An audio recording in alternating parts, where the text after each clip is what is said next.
إن الحمد لله نحمده ونستعينه ونستغفره ونستهديه ونعوذ بالله من شرور أنفسنا ومن سيئات أعمالنا من يهده الله فلا مضل له ومن يضلل فلا هادي له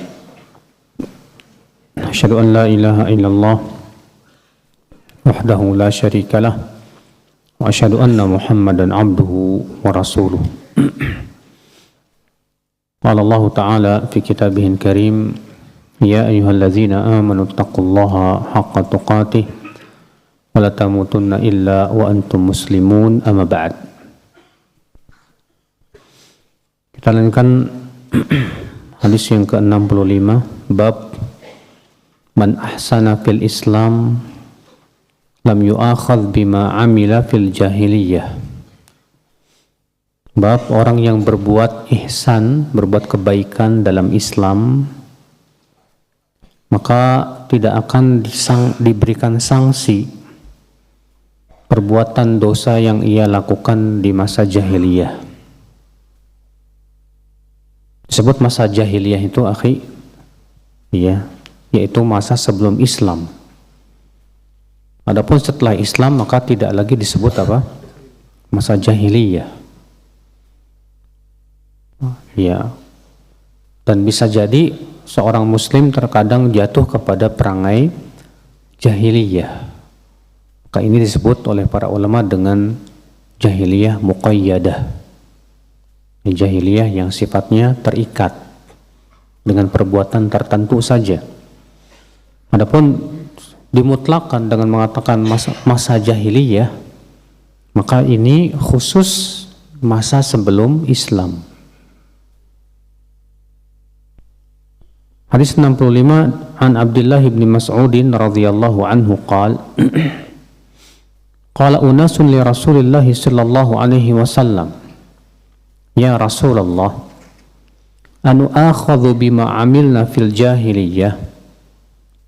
Wahai Rasulullah, ya, Abdullah bin Mas'ud berkata, ada beberapa orang berkata kepada Rasulullah sallallahu alaihi wasallam, wahai Rasulullah, apakah amalan di masa jahiliyah dahulu yang buruk itu tetap akan diberikan sanksi atas kami?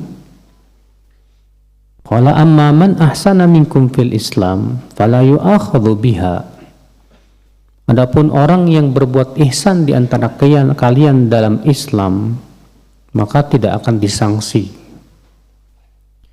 Wa man asa'a ukhidha bi amalihi fil jahiliyati wal Islam. Dan siapa yang berbuat buruk ya di dalam Islam, maka amalan buruk dia di masa jahiliyah pun tetap ya akan diberikan sanksi. Di sini, akhi, para ulama berbeda pendapat apa makna daripada hadis ini. Apakah maksudnya hadis ini artinya waktu di masa jahiliyah misalnya dia tukang berzina, setelah masuk Islam dia tetap saja berzina dan tidak meninggalkan apa? Perzinahannya. Atau yang dimaksud dengan hadis ini adalah ya, bahwa yang berhubungan dengan masalah keislaman. Artinya setelah dia masuk Islam, Islamnya bagus. Ya, dalam artian dia benar-benar yakin dengan keimanannya. Dia beriman kepada Allah dan Rasulnya dengan penuh kejujuran. Ya, dia juga menjauhkan kesyirikan dan hal-hal yang bisa membatalkan apa? Keislaman. Kebanyakan para ulama ya seperti Al-Imam Nawawi, demikian pula ini pendapat Syekh Utsaimin dan yang lainnya, yang mengatakan bahwa yang dimaksud dengan hadis ini adalah yaitu orang-orang yang ketika masuk Islam namun keislamannya tidak baik, dalam artian dia hanya memperlihatkan keislaman secara lahiriah saja, tapi dia menyembunyikan kekufuran dalam Islam di hatinya. kekufuran kepada Islam di dalam hatinya, seperti halnya orang-orang siapa? Munafik. Maka orang yang seperti orang munafik ini, ya sama sekali Islam tidak menggugurkan dosa-dosa sebelumnya. Ya. Allahu alam, itu pendapat yang dirojihkan oleh Syekh Utsaimin dan beberapa ulama yang lainnya. Kita masuk bab sibabul muslim fusuqun wa qitaluhu kufrun. Bab mencaci maki seorang muslim adalah kefasikan dan memerangi muslim adalah kekafiran. Hadis 66 an Abdullah bin Mas'ud radhiyallahu anhu qala qala Rasulullah sallallahu alaihi wasallam sibabul muslim fusuqun wa qitaluhu kufrun. Mencaci maki seorang muslim itu kefasikan dan memeranginya adalah kekafiran. Apa yang dimaksud dengan hadis ini, akhi? Ya. Yang dimaksud dalam hadis ini, akhi, bahwasanya kefasikan dan kekafiran di sini yaitu fasik kecil, ya artinya kufur kecil, tidak mengeluarkan pelakunya dari apa? Islam. Ini kalau dia punya keyakinan, ya, dimana pertama dia punya keyakinan bahwa darah seorang muslim itu haram, namun dia terkena syubhat seperti halnya orang-orang Khawarij. Karena orang-orang Khawarij memerangi kaum muslimin tidak, Pak? Menghalalkan darah kaum muslimin tidak, Pak? Karena terkena apa? Syubhat. Makanya para ulama tidak mengkafirkan kaum Khawarij, padahal mereka jelas memerangi orang Islam. Di zaman Ali bin Abi Thalib, ya mereka membunuhi kaum muslimin. Di zaman setelahnya juga senantiasa orang Khawarij itu yang mereka perangi selalu orang-orang Islam. Rasulullah bersabda ketika menyipati orang-orang Khawarij, yaqtuluna ahlal Islam wa yada'una ahlal awthan. Mereka itu membunuhi orang Islam tapi membiarkan para penyembah berhala. Iya. Namun para ulama tidak mengkafirkan kaum Khawarij, padahal mereka jelas-jelas memerangi kaum muslimin. Jadi kufur dalam hadis ini, ya, disebut dengan kufur apa? Duna kufrin, atau kufur kecil. Ya.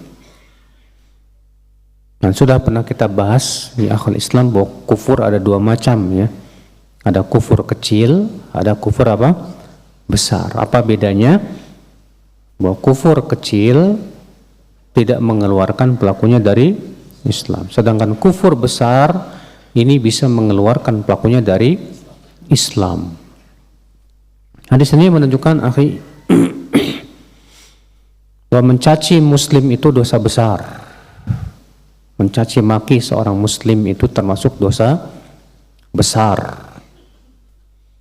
Karena Nabi mengatakan sibabul muslim fusuqun. Mencaci maki seorang muslim itu adalah kefasikan. Berarti itu menunjukkan, ya, bahwa mencaci maki seorang muslim hukumnya dosa besar. Ya, masuk padanya membuli. Ya. Hadis ini juga menunjukkan akal Islam bahwa memerangi kaum muslimin termasuk kekafiran. Kalau dia punya keyakinan bahwasanya halal hukumnya memerangi orang Islam, maka dia murtad dari agama Islam. Tapi kalau dia memerangi orang Islam karena terkena syubhat seperti halnya kaum Khawarij, maka yang seperti ini tidak keluar dari Islam, tapi dia ahlul bid'ah, ya, yang diperangi oleh pemerintah Islam. Bab idza ahsana ahadukum islamah fa kullu hasanatin ya'maluha tuktabu bi 'ashri amsalha. Bab apabila seseorang memperbagus Islamnya, maka setiap amalan kebaikan yang ia lakukan ditulis 10 kali lipat. Hadis 67. An Abi Hurairah radhiyallahu anhu qala qala Rasulullah sallallahu alaihi wasallam qala Allah azza wa jalla idza tahaddatsa 'abdi bi an ya'mala hasanah fa ana aktubuha lahu hasanah ma lam ya'malha fa idza 'amilaha wa ana aktubuha bi 'ashri amsalha wa idza tahaddatsa bi an ya'mala sayyi'ah fa ana aghfiruha lahu ma lam ya'malha fa idza 'amilaha fa ana aktubuha lahu bimithliha. Dari Abu Hurairah, semoga Allah meridainya, Rasulullah sallallahu alaihi wasallam bersabda, Allah Ta'ala berfirman, ini namanya hadis apa? Hadis qudsi ya. Apabila hambaku berbicara pada dirinya untuk mengamalkan kebaikan, artinya dia berniat untuk berbuat kebaikan, maka aku akan tuliskan untuknya sebuah kebaikan, ya, selama ia belum mengamalkannya. Artinya sebatas niat, baru sebatas niat saja ditulis oleh Allah satu kebaikan. Apabila dia jadi mengamalkannya, maka aku tulis untuknya 10 kali lipat. Dalam riwayat yang lain sampai 700 kali lipat, bahkan lebih dari itu. Dan apabila si hamba ini berbicara pada dirinya untuk melakukan keburukan, artinya berniat berbuat buruk, maka aku maafkan dia selama ia belum mengamalkannya. Apabila ia mengamalkannya, maka aku tulis ia yang sama dengannya, yaitu satu keburukan. Ya. Waqala Rasulullah SAW, dan Rasulullah SAW juga bersabda, qalatil malaikah, para malaikat berkata, Rabbi dzaka abduk yuridu an ya'mala sayyi'ah wa huwa absaru bih, faqala urqubuh fa in 'amilaha faktubuha lahu bimithliha wa in tarakaha faktubuha lahu hasanah innama tarakaha min jarra'i. Berkata malaikat, kata Rasulullah SAW, ya Rabb, itu hambamu dia ingin beramal keburukan, padahal Allah lebih tahu dari malaikat. Maka Allah berfirman, awasi dia. Jika ia jadi mengamalkan perbuatan buruk itu, tulislah yang sama dengannya. Itu satu keburukan.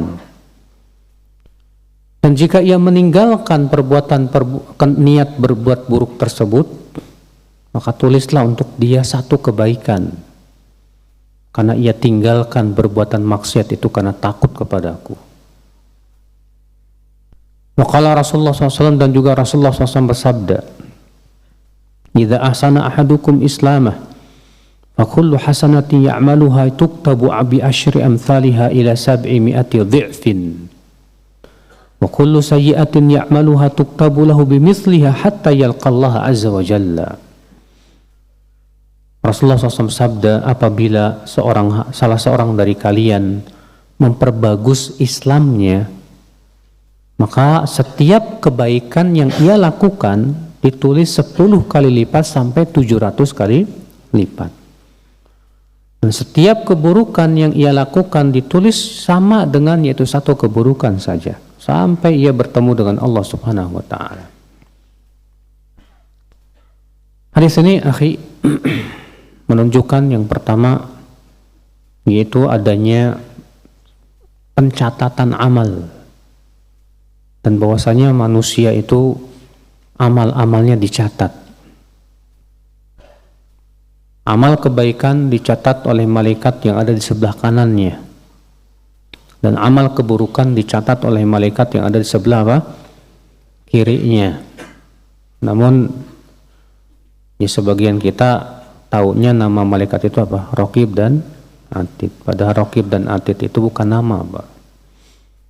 Raqib, Atid itu tugas. Ya, Raqib artinya mengawasi. Ya, Atid yang mencatat amalan si hamba. Adapun namanya Allah tidak memberitahu, Pak. Ya, siapa nama malaikat pencatat amal manusia? Yang jelas setiap manusia ya disertai oleh dua malaikat yang mencatat amal. Sebelah kanannya mencatat amal kebaikan dan sebelah kirinya mencatat amalan apa? Keburukan. Dan juga disertai oleh malaikat yang ada di depan dan belakangnya yang disebut dengan malaikat muaqibat.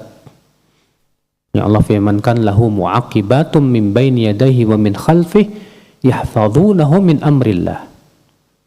Allah memiliki malaikat-malaikat muaqibat yang berada di hadapan dan di belakang dia, di mana malaikat ini tugasnya menjaga anak Adam. Jadi kata Ibnu Hajar, kalau begitu setiap manusia ada 4 malaikat. Iya, satu di kanan, satu di kiri. Ini pencatat amal. Kemudian satu di depan dan satu di belakang, ini malaikat yang menjaga. Iya. Siapa yang mencatat amal? Tentu malaikat. Namun dalam hadis ini disebutkan aku akan catat. Iya. Apabila hambaku berniat berbuat kebaikan, maka aku catat dia. Di sini Allah menisbatkan mencatat kepada dirinya, Pak. Iya, padahal kan yang mencatat itu siapa? Malaikat. Kata para ulama, karena yang menciptakan perbuatan malaikat siapa? Allah. Allah berfirman, wallahu khalaqakum wa ma ta'malun. Allah yang menciptakan kalian dan juga menciptakan perbuatan kalian. Maka yang menciptakan perbuatan malaikat adalah Allah. Maka ya bisa dikatakan Allah mencatat. Ya, karena Allah yang menciptakan perbuatan malaikat. Hadis ini kita ambil faidah ya akhal Islam. Yang kedua, si'atu rahmatillah, yaitu luasnya rahmat Allah Azza wa Jalla kepada hamba-hambanya yang muslim, di mana ya amalan soleh baru niat saja sudah ditulis oleh Allah satu kebaikan, Pak. Dan kalau dia jadi mengamalkannya, Allah tulis 10 sampai berapa?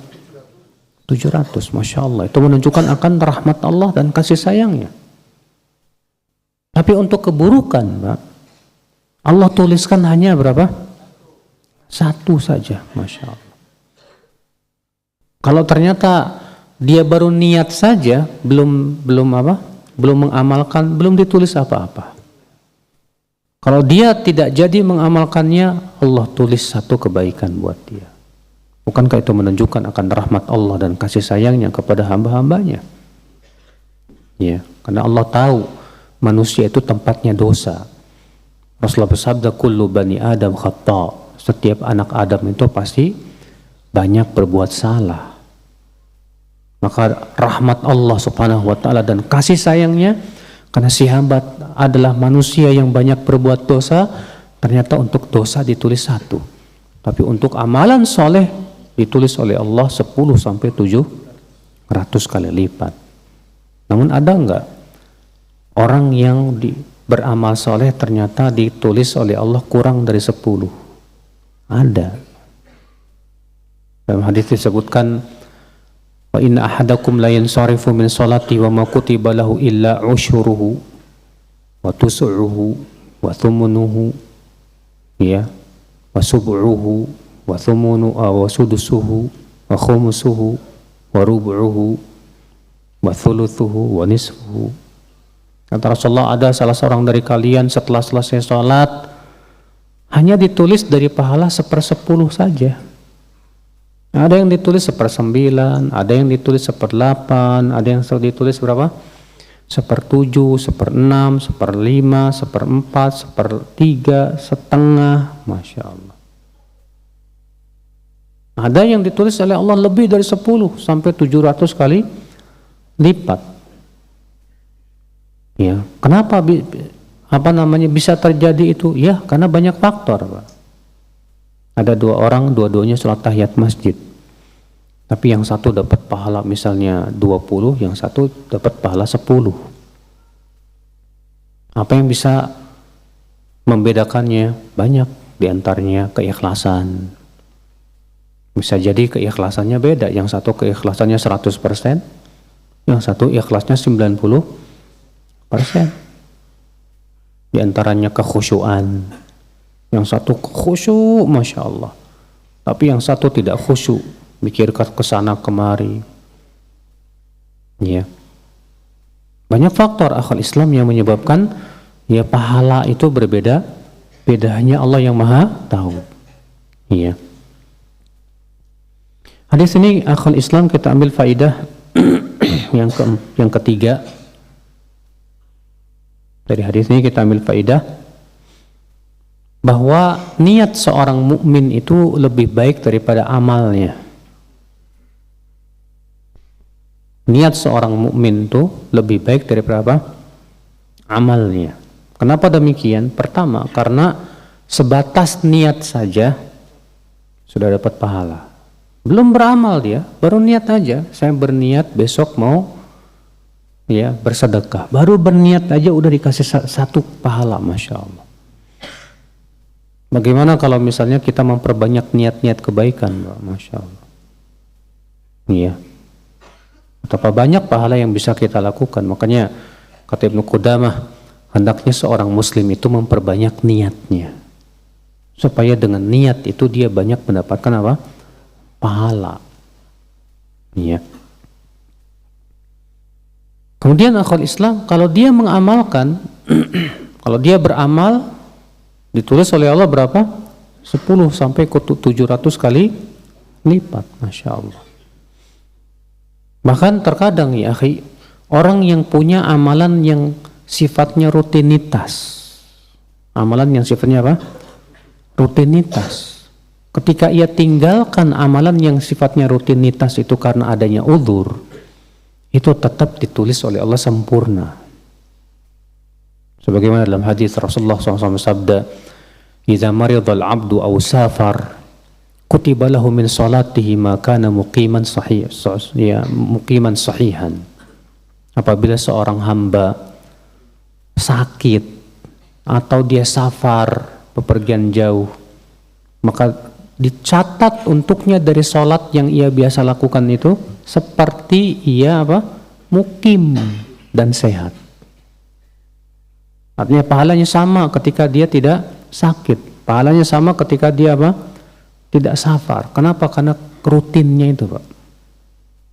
Itu merupakan kasih sayang Allah Subhanahu wa taala. Karena Allah itu syakur, Maha berterima kasih. Ya, seorang hamba yang senantiasa merutinkan amal, Allah berterima kasih kepada dia. Sehingga ketika ia ada uzur syar'i, dia tidak bisa mengamalkannya, tetap dikasih oleh Allah nilai yang sempurna. Iya. Hadis ini kita ambil faedah ya akhal Islam. Bahwa perbuatan buruk apabila sebatas niat saja maka belum ditulis apa-apa. Perbuatan buruk apabila hanya sebatas niat saja dan belum diamalkan ataupun belum diucapkan, maka tidak dinilai apa-apa. Misalnya antum ada niat ingin berbuat apa? Dosa misalnya. Maka sebatas niat terlintas di pikiran mau berbuat dosa, belum ditulis apa-apa. Sampai kapan? Dilakukan. Sampai dia melakukan atau mengucapkannya sebagaimana disebutkan dalam hadis ini. Ya, kata Allah Subhanahu wa Rasulullah SAW sabda, ya, di mana Allah mengatakan, wa idza tahaddatsa bi an ya'mala sayyi'ah wa ana aghfiruha. Apabila ia berbicara pada dirinya itu berniat, ada keinginan untuk melakukan perbuatan buruk, maka aku maafkan dia. Ya, selama ia tidak mengamalkannya. Masya Allah. Dan seperti ini akhi, ya, sesuatu yang terkadang sulit untuk kita tolak, Pak. Terkadang ada aja muncul pikiran-pikiran yang buruk, ya, keinginan-keinginan yang buruk. Maka yang seperti ini akal Islam, karena manusia terkadang sulit untuk menghindar, dan rahmat Allah tentunya mendahului apa? kemurkaannya. Maka selama itu masih berbentuk niat, belum apa? Antum misalnya ada niat, antum kesal sama istri, pengen mentalak istri. Baru niat saja sih, belum diucapkan. Jatuh nggak Pak? Belum. Iya, karena baru berupa apa? Baru berupa niat saja. Hadis ini akhi kita ambil faidah selanjutnya yang bisa kita petik, bahwa orang yang meninggalkan perbuatan keburukan itu ada dua keadaan. Keadaan yang pertama yaitu orang meninggalkan keburukan karena takut kepada Allah. Maka ini orang diberikan satu pahala sempurna.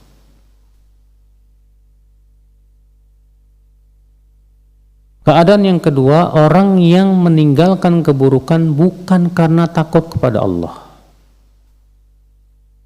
Bukan karena takut kepada Allah Azza wa Jalla. Maka ya, kalau dia tidak jadi mengamalkan keburukan itu karena nggak ada fasilitasnya Mas, dan dia sudah berusaha nyari tapi ternyata nggak ada fasilitasnya, tetap dapat dosa. Seperti misalnya ada orang mau berzina, kemudian dia udah nyari pelacur nggak ketemu, akhirnya nggak jadi apa? Berzina. Maka yang seperti ini kata para ulama tetap diberikan apa? Dosa akibat apa namanya? Ya, usahanya tersebut. Tapi kalau misalnya dia dia meninggalkan dosa tersebut bukan karena Allah, tapi cuma malas saja, dia nggak jadi. Maka yang seperti ini pun belum ditulis untuknya dosa, tapi juga tidak ditulis untuknya pahala.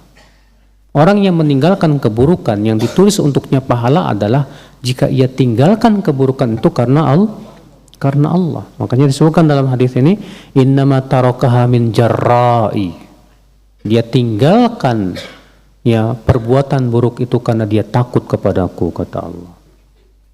Iya. Di sini kita ambil faedah selanjutnya ya akhul Islam yang bisa kita petik dari hadis ini. Di sini menunjukkan tentang pentingnya rasa takut kepada Allah. Di mana rasa takut kepada Allah itulah yang mencegah seorang hamba untuk berbuat maksiat. Semakin seorang hamba takut kepada Allah, semakin dia kuat untuk meninggalkan maksiat. Tapi semakin kurang takutnya kepada Allah, semakin lemah dia, dan semakin berani untuk berbuat maksiat. Bahkan terkadang ada orang yang di depan orang kelihatan takwa, tapi ketika sendirian tidak ada takwanya, Pak. Tidak ada takutnya sama Allah Subhanahu wa taala. Ya, na'udzubillah, nasallallahu salamata wal afiyah. Hadis 68, An Nabi Hurairah radhiyallahu anhu qala Rasulullah sallallahu alaihi wasallam, inna Allah tabaraka wa ta'ala tajawaza li ummati ma haddathat bihi anfusuha ma lam yatakallamu aw ya'malu bih. Sesungguhnya Allah tabaraka wa ta'ala memaafkan untuk umatku apa-apa yang dibicarakan pada dirinya selama belum diucapkan dan belum diamalkan. Ya, kata Rasulullah, Allah memaafkan untuk umatku apa-apa yang dibicarakan pada dirinya selama belum diucapkan dan belum diamalkan. Di sini akhi menunjukkan ya di antara keistimewaan umat Islam bahwa niat-niat buruk itu dimaafkan oleh Allah selama pertama dia tidak mengamalkannya, yang kedua atau dia tidak berbicara dengannya. Namun tentunya akhi, ini berhubungan dengan masalah niat untuk melakukan perbuatan atau mengucapkan sesuatu. Adapun yang berhubungan dengan kufur yang bersifat niat, contoh misalnya ada orang yang ragu kepada Allah, lalu keraguannya ini semakin besar, semakin besar, semakin besar, yang menyebabkan akhirnya dia apa? Tidak percaya. Dan dia tidak mengucapkan, walaupun tidak mengucapkan, tapi karena dia hatinya sudah penuh keraguan, sampai akhirnya dia tidak percaya, walaupun tidak diucapkan, tetap ini sangat berbahaya, Pak. Makanya bedakan antara niat yang sifatnya berhubungan dengan ucapan dan perbuatan, dan niat yang sifatnya akidah dan keyakinan. Kalau akidah dan keyakinan ini bahaya, akhi. Kalau antum sampai ragu tentang Allah, terkadang setan datang, Pak, berusaha menjadikan kita ragu tentang Allah. Allah ada apa enggak? Sebagaimana sabda Rasulullah SAW, ya'ti syaitan ila ahadikum, setan datang kepada salah seorang dari kalian. Lalu setan berkata, siapa yang menciptakan ini? Siapa yang menciptakan itu? Allah. Sampai akhirnya setan berkata, faman khalaqallah, siapa yang menciptakan Allah? Kata Rasulullah, kalau sampai sini falyantahi, hendaklah diam, berhenti, jangan lanjutkan, dan hendaklah ia berlindung kepada Allah dari godaan setan yang terkutuk. Nah, masalahnya Pak, kalau misalnya ada orang yang enggak berhenti, terus saja dipikirkan, akhirnya sampai kepada derajat apa? Hatinya sudah tidak beriman lagi. Maka ini sangat berpengaruh, dan ini musibah besar. Allahu a'lam. Baik, hadis selanjutnya, bab al-muslim man salimal muslimuna minhu. Hakikat muslim adalah yang kaum muslimin selamat darinya. Hadis 69, an Abdullah bin Amr bin al-As radhiyallahu anhuma anna rajulan sa'ala Rasulullah sallallahu alaihi wasallam ayyul muslimina khair? Qala man salimal muslimuna min lisanihi wa yadihi. Ada seorang laki-laki bertanya kepada Rasulullah sallallahu alaihi wasallam, Muslim seperti apa yang terbaik ya Rasulullah? Muslim yang terbaik itu seperti apa? Kata Rasulullah, yaitu orang yang kaum muslimin lain selamat dari kejahatan lisan dan tangannya. Ini muslim yang terbaik, Pak. Siapa dia? Yang lisannya tidak pernah menyakiti siapapun, tangannya tidak pernah menyakiti siapapun. Ini muslim yang terbaik, terbaik saudaraku sekalian. Adapun kalau muslim lisannya masih menyakiti hati orang, atau tangannya masih menyakiti hati orang, berarti ini muslim yang tidak baik. Muslim yang tidak baik. Makanya Rasulullah SAW ditanya tentang seorang wanita, inna fulanah tusalli bil lail wa tasum wa tatasaddaq. Wahai Rasulullah, ada seorang wanita, si fulanah itu sholat malamnya rajin, puasa sunnahnya rajin, sedekahnya banyak, walakinnaha tu'dhi jarataha bilisaniha. Tapi sayang ya Rasulullah, dia menyakiti tetangga dengan lisannya. Bayangkan, apa jawab Rasulullah SAW tentang wanita ini? Kata Rasulullah, khaira fiha hiya min ahlin nar. Tidak ada kebaikannya wanita itu, dia termasuk penduduk api neraka. Bayangkan saudaraku. Kemudian dikatakan lagi, yang satu lagi ya Rasulullah, dia sholat malamnya jarang, sholat sunnahnya jarang, puasa sunnahnya jarang, sedekahnya juga nggak banyak, tapi dia nggak pernah menyakiti hati siapapun. Kata Rasulullah, hiya min ahlil jannah, dia penduduk surga. Maka perhatikan ya akhwal Islam, ya, bahwa kita akan sampai kepada derajat muslim yang baik kalau lisan dan tangan kita tidak pernah menyakiti siapapun. Betapa banyak di antara kita yang jempolnya menyakiti orang, Pak, di Facebook. Iya, di media sosial, komentar-komentarnya nyakitin hati, membuli dan yang lainnya. Lisannya diem, tapi jempolnya main.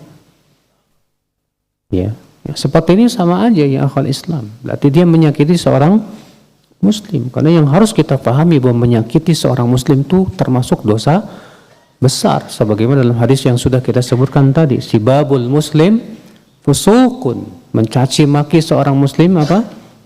Kefasikan ya. Karena seorang muslim itu akhi, ya, sangat berharga di mata Allah. Seorang muslim itu akhi harus betul-betul kita pelihara perasaannya, baik di hadapannya maupun di belakangnya.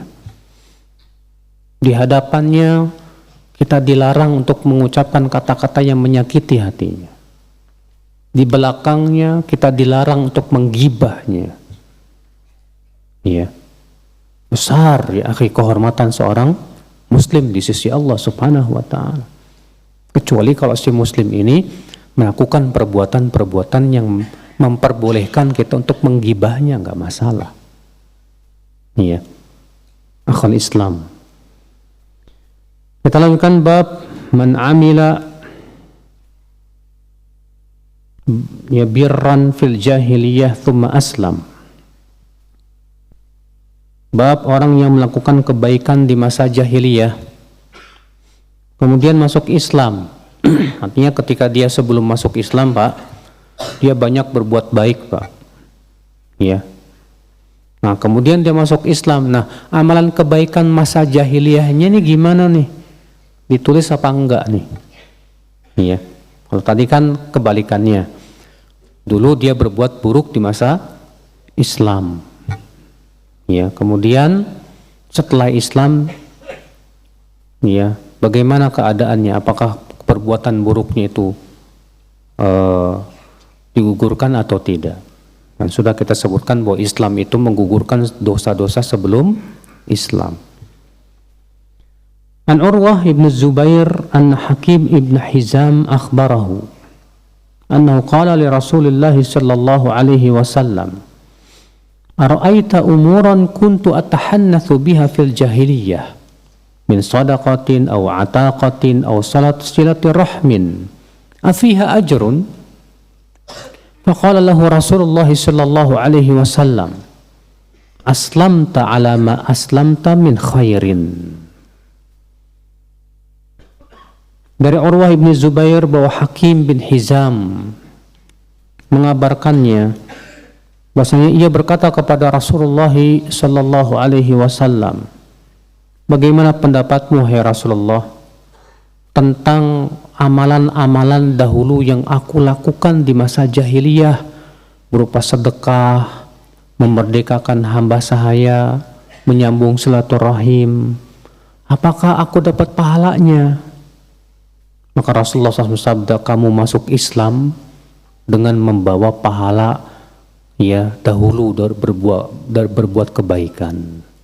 Artinya pahala-pahala perbuatan masalah jahiliyah itu ketika sudah masuk Islam maka dicatat oleh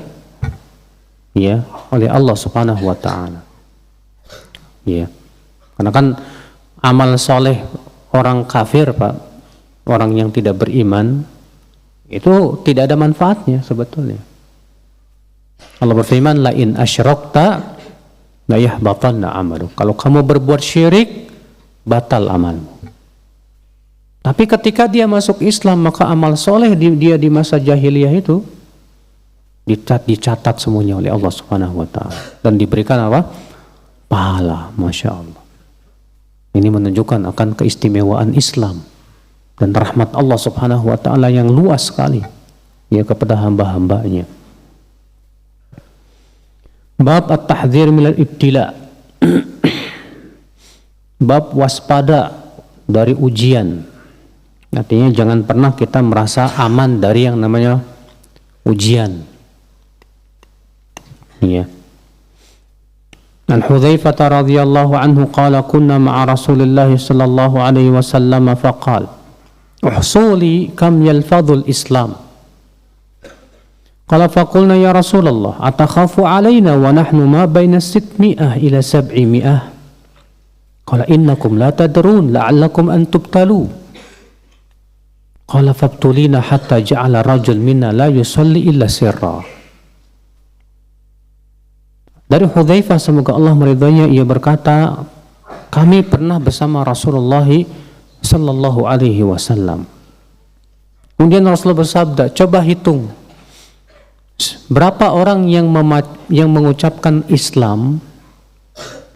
Maka kami berkata, ya Rasulullah, apakah engkau mengkhawatirkan kami sementara jumlah kami sekitar 600 sampai 700 orang? Kata Rasulullah, kalian tidak tahu, barangkali nanti kalian akan diuji. Hudzaifah berkata, ternyata benar, kami pun diuji. Sampai-sampai ada seseorang dari kami tidak berani sholat kecuali diam-diam. Iya, sembunyi-sembunyi maksudnya. Di sini akhi, kita ambil faidah yang pertama. Itu jangan tertipu dengan jumlah yang banyak.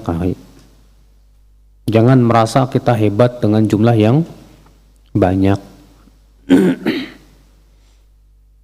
Karena Rasulullah SAW ketika mengatakan, coba hitung berapa yang sudah masuk Islam, yang mengucapkan Islam. Kata mereka, ya Rasulullah, apakah engkau mengkhawatirkan kami, ya Rasulullah? Sementara jumlah kita banyak, ya Rasulullah, 600 sampai 700. Dalam satu riwayat yang lain 1000. Ya. Apa kata Rasulullah? Kalian tidak tahu. Barangkali kalian akan diberikan apa? Ujian. Maka ini memberikan kepada kita pesan, Pak. Jangan pernah tertipu dengan jumlah yang banyak. Ya. Di perang Hunain saja Allah timpakan kepada kaum muslimin kekalahan, Pak. Ya. Di putaran pertama dari perang itu, sehingga Allah abadikan. Ternyata sebab utama kaum muslimin kalah kenapa, Pak? Merasa bangga dengan jumlah yang banyak. Allah mengatakan, laqad nasarakumullah fi mawatin katsirati wa yauma Hunain id a'jabatkum kathratukum falam tughni ankum syai'a. Sungguh Allah telah menolong kalian di tempat yang banyak, yaitu terutama di perang Hunain. Ingatlah saat itu kalian merasa bangga dengan jumlah kalian yang banyak. Disebutkan dalam riwayat, ya, di antara mereka ada yang berkata begini, Pak, lan nuglab min qillah, kita tidak mungkin kalah karena musuh kita sedikit. Karena saat itu kaum muslimin pasukannya berjumlah 12.000 orang. Sedangkan pasukan Hawazin hanya 4.000. Sehingga kaum muslimin jumlahnya 3 kali lipat. Ya. Akhirnya apa? Sebagian kaum muslimin, enggak semuanya, Pak, sebagian saja merasa mengatakan lan nuglab min qillah, enggak mungkin kita kalah. Mereka sedikit, kita banyak. Maka Allah ingin memberikan pelajaran kepada kaum muslimin. Jangan sampai, ya, mengandalkan banyaknya apa? Jumlah. Jangan sampai mengandalkan kekuatan, ya, dan kuantitas. Tidak. Nggak ada manfaatnya di sisi Allah. Karena yang memberikan kemenangan itu siapa? Allah Azza wa Jalla. Maka dijadikan, ya akhwal Islam, ya, kaum muslimin di awal pertama perang itu, fadaqat 'alaikumul ardu bima rahubat, maka bumi yang luas itu menjadi sempit atas kalian.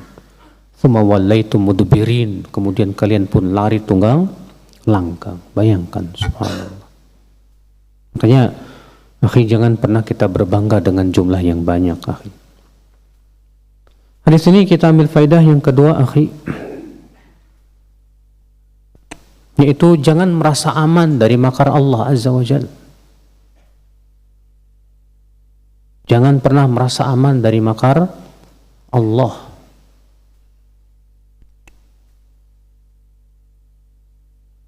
Karena kita tidak tahu akibat perbuatan kita tersebut, bisa jadi Allah berikan makar kepada kita,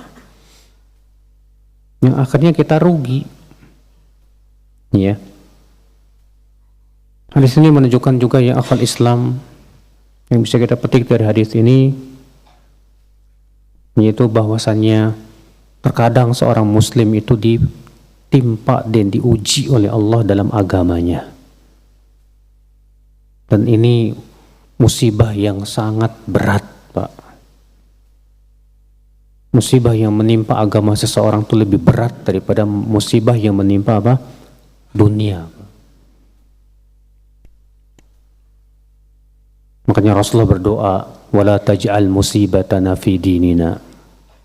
Ya Allah, jangan engkau jadikan musibah itu menimpa agama kami. Kalau musibah dunia, ya menggugurkan dosa. Antum dikasih sakit, antum diberikan kesusahan rezeki, antum diberikan ya musibah kehilangan harta, anak dan yang lainnya. Itu semua hakikatnya menggugurkan apa? Dosa. Tapi hakikat musibah yang benar-benar hakiki itu musibah yang bisa merusak agama, ya. Nah, itu yang sangat dikhawatirkan oleh Rasulullah Sallallahu Alaihi Wasallam. Makanya jangan pernah kita merasa bahwa iman kita sudah hebat. Ya, insya Allah iman saya sudah hebat, nggak mungkin terpengaruh. Ternyata apa yang terjadi gara-gara itu Allah berikan kepada kita Bapak musibah, ya, yang menimpa agama. Ada ikhwan merasa imannya kuat, nggak bakalan terpengaruh sama akhwat. Akhirnya chattingan sama apa? Akhwat. Karena dia merasa pede dengan imannya, tahu-tahu apa Pak? Terkena makar Allah. Akhirnya apa? Hatinya terfitnah oleh akhwat.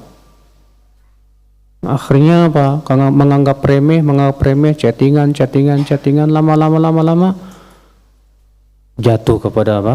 Perbuatan maksiat. Na'udzubillah, nasallallahu salamata wal afiyah. Makanya jangan pernah kita merasa apa? Aman.